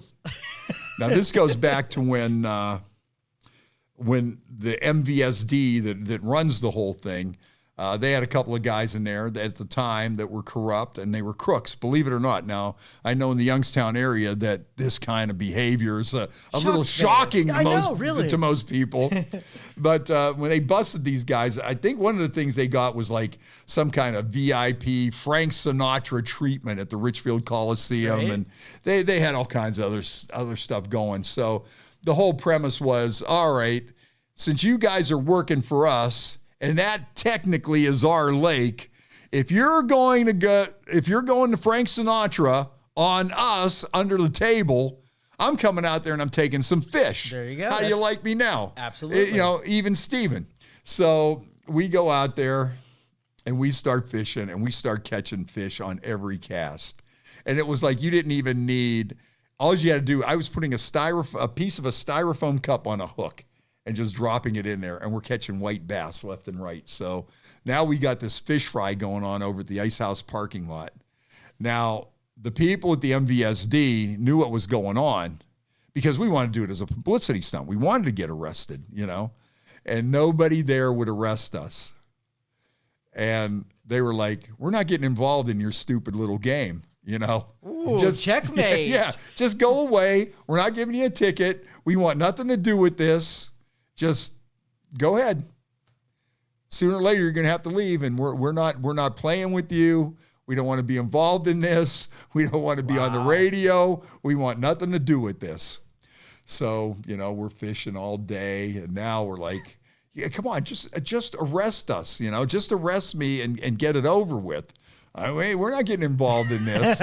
And so then finally, the one game warden at the time, his last name was Sadie, and unfortunately, he got killed in a motorcycle accident. He hit a deer, of all things, out by Meander. But so he says, okay, he goes, I'm writing you a ticket. If I write you a ticket, will you just go away?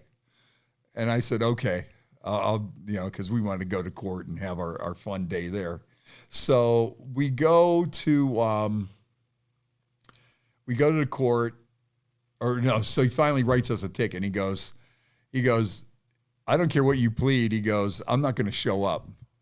He goes, I'll give you the ticket. You want to go to court? He goes, but I'm not going to be there as a witness. And I said, well, okay, well, at least we got the ticket. We're going to go to court. So that day we go to court, and the same day I was in court, it was the same day that this guy there that they used to call Goat Boy was there, and he was on trial. And the TV cameras were really there for Goat Boy and not for me. I kind of got overshadowed by Goat Boy. He kind of put a buzzkill on our big publicity stunt. Yeah, because, so Goat Boy was known for riding a lawn tractor up and down Mahoning Avenue over there by where the pink elephant was. And he would always have a goat in a wagon that he was dragging along in his lawn tractor. So and he looked like a goat. He looked like a goat, and he was this little shit. And so now Goat Boy's in the back room as they're, calling the people out, and he's in the back, and he's got this orange jumpsuit, and there's a little window in the door, and Goat Boy is jumping up and down on the other side, and he's yelling stuff. And the cops are banging on the door. Hey, shut up in there. Keep it down. And Goat Boy now, he's like jumping up and down. You'd see the top of his head peek up in this window, and then it'd go back down. It's like a jumping jack in there. And so then he starts yelling, I know what's going on in here. I'm telling trafficant. You guys are in trouble. I'm telling trafficant. He kept yelling that. So now Judge Bailey is the judge. And so, he calls me up there, and he goes, I don't like people sticking worms in my drinking water. I said, Your Honor, I know what those fish are doing in your drinking water, and I was just trying to help you out by taking a few of them out. He hits the ceiling. Now he's browbeating me, and and then they end up, I had fine, and I was on probation and suspended jail sentence and the whole 9 yards. And then it turns out that Bailey turned out to be a crook, and he ended up going to jail for being a crook. But And yeah, he's looking down at you. yeah. Oh, yeah. See, that's why I really did not like the corrupt judges, because they would sit there and they would think they were holier than thou, and they would browbeat you. Yep. And even though if you're in there for a speeding ticket, or you would see these guys treating like the common guy like shit. Yep. And they're up there, I'm the judge, here come the judge. And here you're the biggest crook in the whole place, you know? Yep. And that used to piss me off. But yeah, so those are two of my real, Jack didn't mention either of those in his fishing book. No. The common angler did not mention me getting arrested for fishing in meander. And he certainly didn't write a chapter about putting somebody in a bread suit and throwing him into the carp pond. I'm surprised a serious dude like that came here when you have those stories to tell. Yeah, what kind of book is that? Now that I think about it, it's like, come on, Jack. Right. Where's the real fishing story? Where's the real fishing story? Oh, this guy's a world champion, and this guy did this, and I almost died out on the boat. Where's the real drama's the bread suit. Where's your bread suit, man? Right. Hey, yeah. David says, great show tonight. Where's the Tomorrow Club references? He didn't get his Tomorrow Club reference. Oh, hey, tonight. Dave, you know what? Exactly. We did not mention the Tomorrow Club. I didn't get to hit my button. Well, let's go. All right, let's do it. Now. Ready? Clear your throat. Okay. Let's do it. Okay, as always, we have to mention the Tomorrow Club, Boots Bell, Left End, Idora Park, Hot Day, Jim Trafficant, and what are we missing? I think I'm missing one. What am I missing? I don't know. That was a lot of them back to back. I think I'm missing one. That was an ambush there. Thank you, David. Yeah, Appreciate it. Yeah. So I think we got them all in there. It's at some point. Well, that's because we weren't talking about music today. Right. We were talking about fishing and meander and the the carp pond. Although you did say trafficant when you were telling the story about the dude Goat Boy, right? I missed it. Sorry, David. So we did get Jim in there, and Boots Bell. Okay. Oh yeah, I got it. Yeah, I almost forgot the booter. Yeah. So you got, as long as we get all those guys in there. So let's see. Next Thursday we should be back, and as my schedule opens up, hopefully we'll get back to 2 nights a week. And I know Leanne Binder and Rama want to come on, and Sammy, got some more blues guys that want to come on, and I see the music scene's coming to life around here. I'm getting excited things are really starting to pick up, and I know a lot of different bands want to come on and talk, and so we'll be getting back to that. And we haven't had Viking Jim on for a while. Right. We got a caller if you want me to take it. Let's take another call, man. Let's give away this money. What are you people waiting for? We could have left and wrapped up early. I want you to try to win this money. I'm here on for your you. side. He's pulling for you. Right, exactly. 330-595-1600. 330-595-1600. Here's the clues one more time. We got the number off of a digital clock. Yes. Okay, so that tells you something right there. Right. And some of you are off when you're not paying attention to this. Okay, we got it from a digital clock. So that's a big hint. There's some numbers that aren't on a digital clock, and there's some that are. Okay, you didn't have to go that far. I'm sorry, I'm spelling it out. I wanted to win. I thought that was self-explanatory. I thought you were way too generous on that, to tell you the truth, because that was like, okay, now I see. All right, that's number one. Yes. Okay.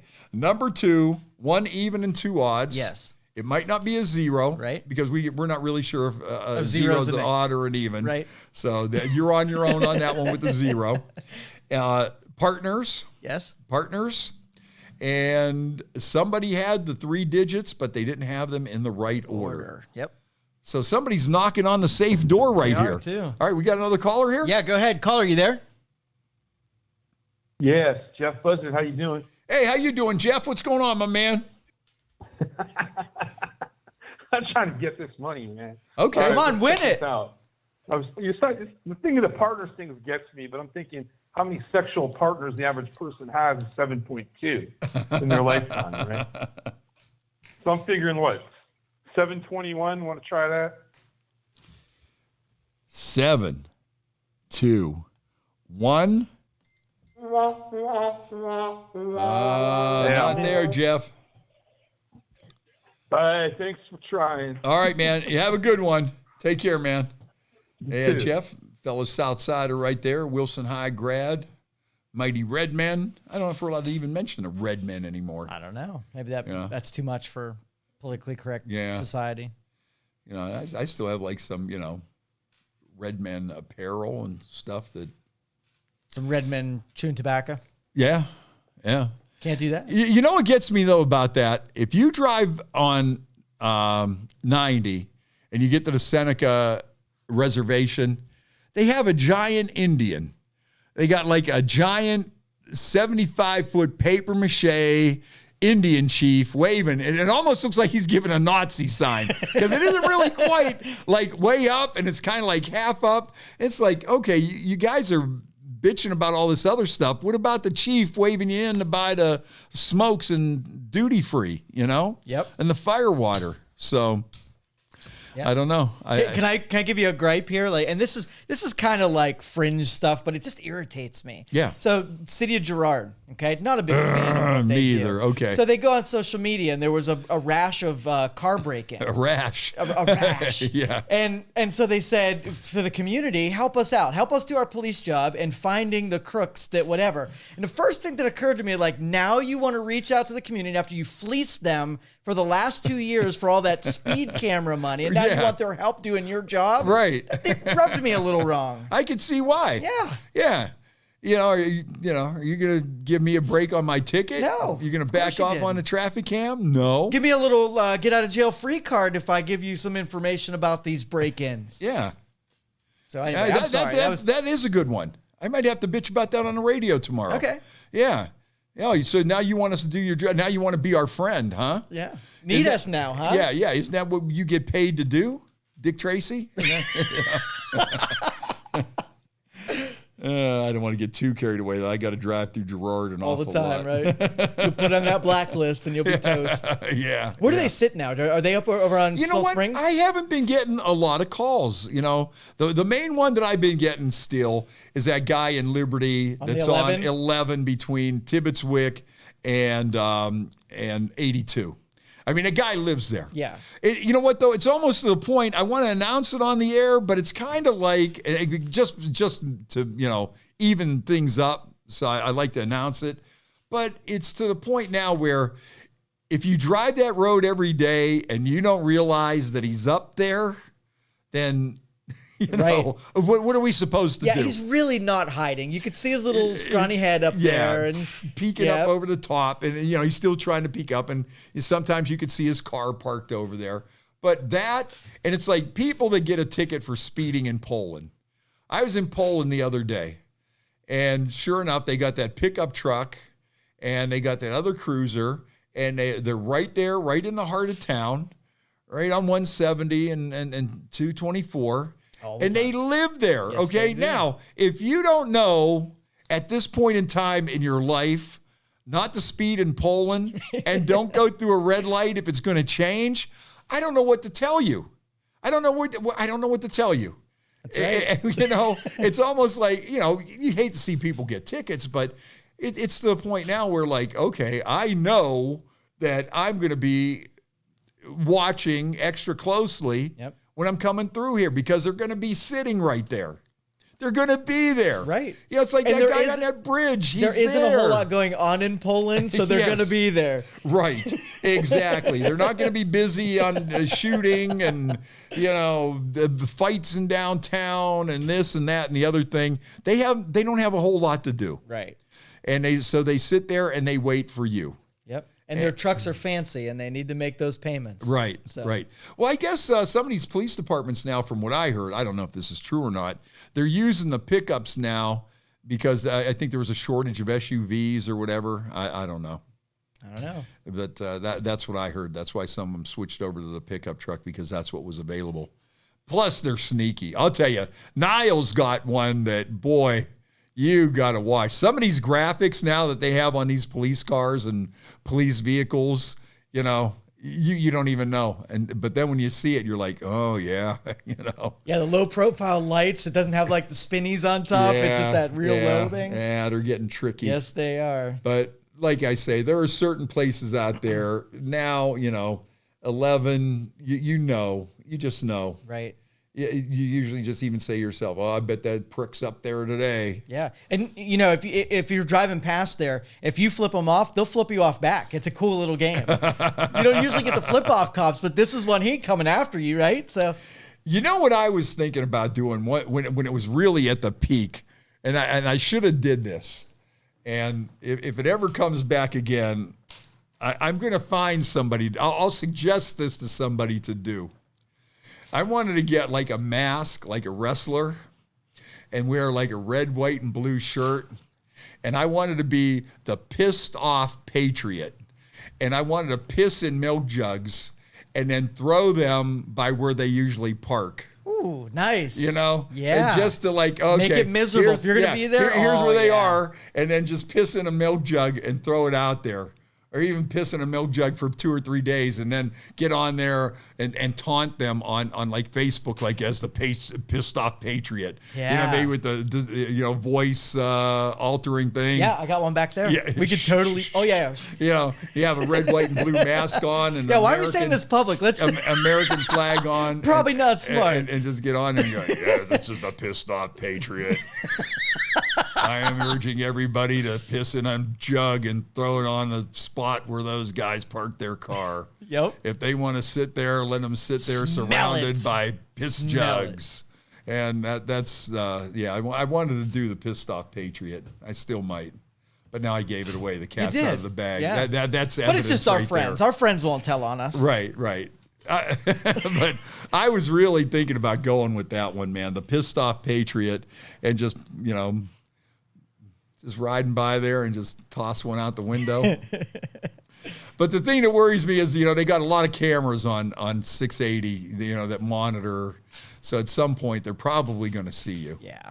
So that's the only thing that was slowing me down from that. But once again, though, that would have been, a good publicity stunt because, I'm out here for you. I'm out here fighting for our rights. You will gladly take whatever This ticket. is America. What does that even break any rules? Littering piss? Is that a thing? What's probably the thing? $500 fine or whatever. I got your back. Okay. Yeah. But the thing is, then you might get one of them judges that think it's going to be a good idea that you get out there with a trash bag every Sunday and walk up and Scrub down the bridge or freeway something. And, yeah. Pick up cans and that sort of thing along the freeway. So.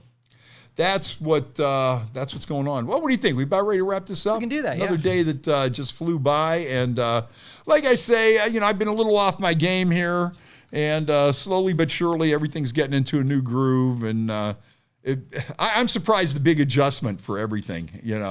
It's not just like you walk in there and go, oh, okay. The talking on the radio part is, that's there, but everything else that goes along with it is just completely different. And like I've been saying, I've been telling everybody, I really enjoyed being a deadbeat. I'm so happy for you. I'm so glad you're back on the radio. That's really nice. And it's like, but I enjoyed being a deadbeat. On the couch. I don't, Waking up late. And getting here at like 3 o'clock. That was the only thing I'd have to worry about in my day, Yep. Get up, So come lax. down, do the podcast, made it a little easier to book the guests because I really didn't, that's all I had to do, Right. So that made it pretty easy. So when I lined up the guests and everything, then I thought, oh, okay, that's all I need to do for the next week or so. That was pretty easy. Right. This Now ain't let me hard. get back to match game. I was really mastering all the game shows too. So Were you? Oh better? yeah, I was getting real good at those. I haven't watched a game show in ages. Match Game 74. I used to watch that, and Were you watching old games or like new old and ones? new, old and new, Okay. old and new. My trivia was right up there. My brain was sharp. I was, Good. I was focusing. You're not watching Jeopardy then. I know that. No. Jeopardy makes me feel stupid. Yes, same. I'll tell you, it's probably everybody one of feel the stupid. easiest games out there is that one with Leah Remy. It's like the people puzzle.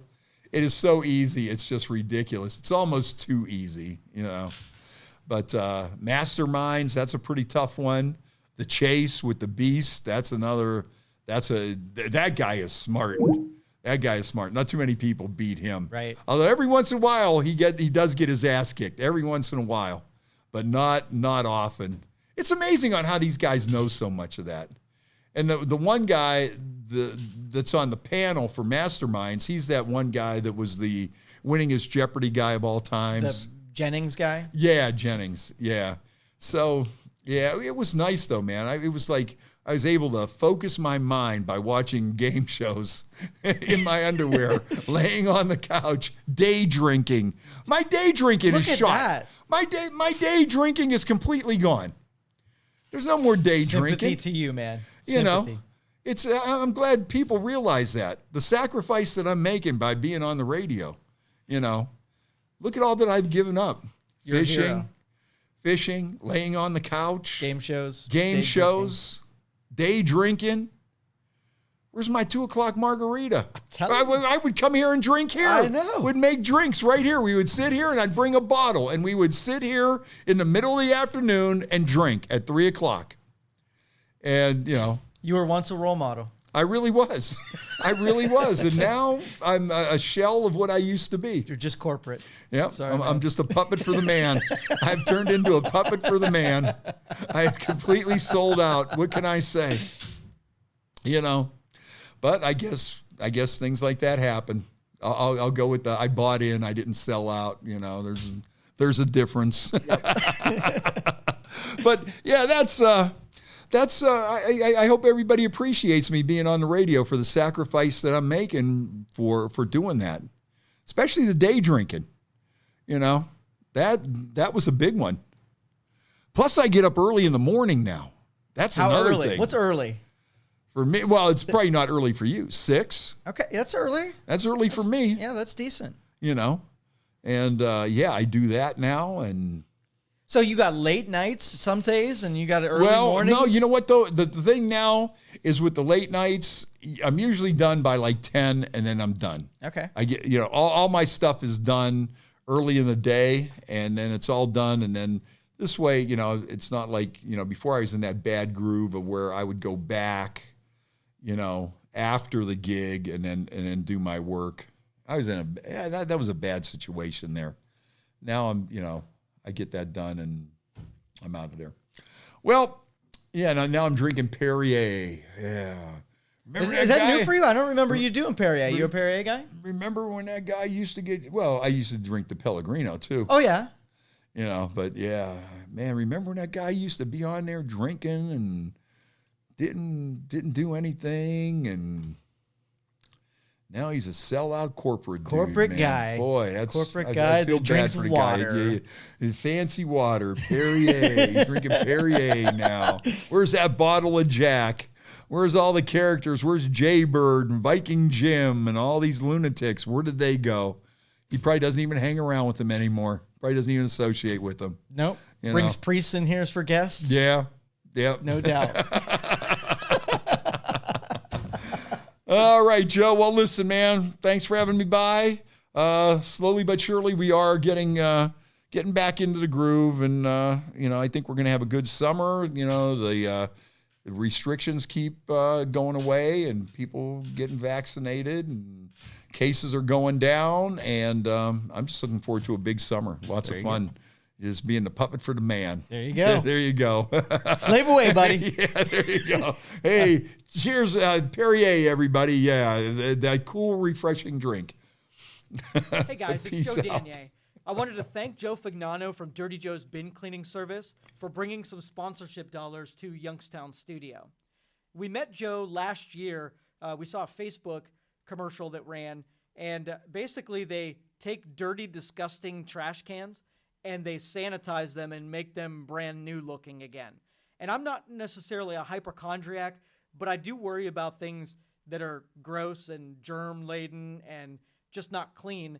And I am a hand sanitizer fool. I just like things to be nice and clean. So anyway, I want to show you this commercial that they're running over on their Facebook page. Bin cleaning is a new service in the Mahoning Valley. We come to your curbside after the garbage has been removed to clean, disinfect, and sanitize your trash bins. To schedule a cleaning today, call or text 330-540-2003 or check us out on Facebook or online at www.dirtyjoesbins.com. All right, so they wheel your cans up to this truck, And the truck has these cleaning wands and a whole system for being able to run it through sanitization. So if after your trash pickup happens, you call these guys out, schedule them, and then they'll dump it and clean it. In our case, we've been doing it every fall and every spring, and it works out perfectly. So I hope you guys will show some love to Dirty Joe's bin cleaning and sanitizing service. You can go to their website and schedule yourself. So this is the site here. It is dirtyjoesbins.com, dirtyjoesbins.com, and then you can price it out and register yourself, or you can do it the old school way and use their phone number, which is also on their page, 330-540-2003. Again, that's Dirty Joe's Bins. We want to thank those guys. We really appreciate the sponsorship over here. You make all of this programming possible, so thanks again.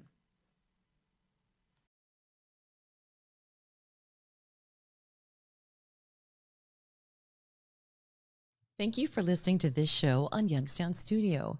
If you like our programming, we invite you to subscribe to our YouTube channel, follow our Facebook page, or subscribe to your favorite podcast platform like iTunes or Spotify. This is original Youngstown content, and we would appreciate you sharing the videos and the word.